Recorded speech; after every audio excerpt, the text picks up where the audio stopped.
Hello বন্ধুরা, সবাই কেমন আছো? আশা করি সকলে ভালো আছো। আর আমিও কিন্তু অনেক ভালো আছি। বন্ধুরা, আজকে কিন্তু দুপুরবেলা কুমার বাড়িতে চলে আইছি। আর হাতের ভিতরে যেটা দেখতেছি এটা হচ্ছে মাটির ব্যাংক। দেখছো নি কি সুন্দর রং করাই না, আর ফুল আঁকাই না আছে। আর এই যে হয় এটা যারা দেখতেছো এটা হচ্ছে গিয়া ফিল্টার। তো নতুন ডিজাইনের কিন্তু কুমার বাড়িতে এখন ফিল্টারও পাওয়া যায়। যদি কেউই অর্ডার দেয় অবশ্যই তারা বানাইয়া দেয়। তো দেখছো নি ভিতরে কিন্তু কার্বন বসাই না আছে, আর সেগুলো কিন্তু আমার কাছে অনেকই ভালো লাগছে। তারা বাড়ির ভিতরে 2টা ফিল্টার বানাইছে, আর কার্বন এই যে জল দিয়ে রাখছে, দেখতেছে ঠিকঠাক আসেনি। তো কোনো দিকে লিক টিক কিচ্ছু নেই, একদম ফিল্টারটা কিন্তু দারুণ হয়েছে। আর এই দেখো পুরা মাটি, তো মাটি দিয়ে বানায় তারা পুরা দিছে, নাহলে তো ফিল্টার থাকতোই না, জল গইলই ফিরে যাবে। আর এদিকে দেখি বাবা রে বড় বড় ব্যাংক। তো সামনে তো অনেক মেলা আছে, তো তার জন্য কিন্তু বড় বড় ব্যাংক বানাইছে। এই বড় ব্যাংক কিন্তু বেশি না, 10-12টার মতন বানাইছে। আর ব্যাংকটি দেখতে কিন্তু খুব সুন্দর, আর সবগুলো কিন্তু পুরো একদম আঙ্গুল দিয়ে টুকনি দিলে টং টং করে আউজ ধরে। আর এইদিকে কিন্তু ছোটো বড়ো অনেক ব্যাংকই বানা। আর এই দেখো যে এই ব্যাংকটি কিন্তু 20 টাকা, 30 টাকা, আবার 50 টাকারও আছে কিছু। এই ব্যাংকটি কি মোটামুটি বড় আছে, আবার ছোটো আছে, ছোটোটি 10 টাকা রাখে। আর এটির ভিতরে দেখছি নি পুরা মাটির ব্যাংক, সবগুলো কিন্তু পুরা দিছে, কাঁচা নাই কিন্তু। টাকা পয়সা কিন্তু কিচ্ছু হইতো না, খুব ভালো যত্নতে থাকবো, 1 বছর হোক 1.5 বছর হোক। আর এদিকে দেখো সরা আর অনেক কিছু আছে ছোটো বাচ্চাদের জন্য, খেলনা বাটির সেট। তো এরকম ডেক আর সরা বানাইছে, আরও অনেক কিছু আছে। আর কিন্তু এই কুমার বাড়ির ভিতরে কিন্তু মানে কি কইতাম, ব্যাংক এরকম কত সুন্দর সুন্দর অনেক ডিজাইনের আছে।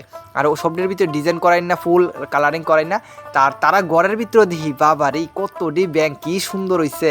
আর তোমরা কাছে কেমন লাগছে অবশ্যই কিন্তু কমেন্টে জানাইও। আর এইদিকে আছে না কতটি ব্যাংকের ভিতরে ফুল টুল আঁকা হয়েছে না, তো এই দিয়ে আস্তে আস্তে হইব। আর তারা সবাই কিন্তু মেলার ভিতরে দোকান দেয়। সামনে যে দুর্গাবাড়ি চা পাতা বাগানের এখানে মেলাটা আছে, এই মেলার ভিতরেও কিন্তু তারা দোকান দিব। আর আগরতলা টাউনের ভিতরে যারা যারা আছো তোমরা সবাই চাইলেও কিন্তু কিনতে পারবা। কই জানো নি, আগরতলা লক্ষ্মীনারায়ণ বাড়ির ভিতরে পয়লা বৈশাখের যেই মেলাটা হইব, এই মেলাতেও তারা দোকান দিব। তো তার জন্যই কিন্তু এত সব তোড়জোড় করতেছে। আর কত সুন্দর সুন্দর জিনিস বানাইছে দেখছো নি। আর এখানে যদি আমার ব্লগে দেখছো এরকম কেউ, তারা অবশ্যই অনেক কিছু ছাড় দিব। তো যেমন ব্যাংক যদি 2টা ব্যাংক কিনো, মোটামুটি বড় ব্যাংকই যদি 2টা ব্যাংক হয়, তো একটা ব্যাংক 30 টাকা করে হইলে যে 2টা ব্যাংক 60 টাকা, এখানে তুমি 50 টাকা দিতে পারবা।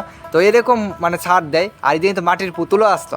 মাটির পুতুল বলতে এই দেখো এই পুতুলটি যেন দেখতেছে, এটা কিন্তু কাঁচা, এগুলির পুরা দিছে না, এটি দিব দিয়ে সে রং করবো, আরও অনেক কিছু আছে। তো সবগুলি কিন্তু রং টং করলে দিয়ে সুন্দর লাগে, কি কইতাম। তো অনেকগুলি দেখছো নি টালের ভিতরে কত পুতলা, আর আমি 2-3টা দাঁড়ায় দেখা করাইতেছি তোমরা, দেখছো নি কি সুন্দর। আর তোমরা সবাই কিন্তু আমার ব্লগটা দেখতে দেখতে আমার ব্লগে লাইক করো, কমেন্ট করো। আর যারা যারা এখনও পর্যন্ত আমার চ্যানেলটারে সাবস্ক্রাইব করছো না, অবশ্যই কিন্তু সাবস্ক্রাইব করে দিও। তো এই তো সবগুলি মিলাইয়া আমি জানো নি জামাই বউ বাই করতেছি খুঁজা। তো জামাই পাইলাম, বউ পাইলাম, আর এটা কালার করলে কি সুন্দর লাগবে। আর তারাবাড়ির ভিতরে দুপুরবেলা গেছি পরে দেখি আম খাইতেছে, আর আমিও বয়ে বয়ে আম খাইতেছি। আম যে টক আর যে স্বাদ, কি করতাম, দারুণ লাগছে। তো বন্ধুরা, আজকের ব্লগটা কিন্তু আর বেশি বড় করতাম না, ঠিক আছে? আজকের ব্লগটা এতটুকুই থাক, দেখা হইতেছে নেক্সট ব্লগে। টাটা।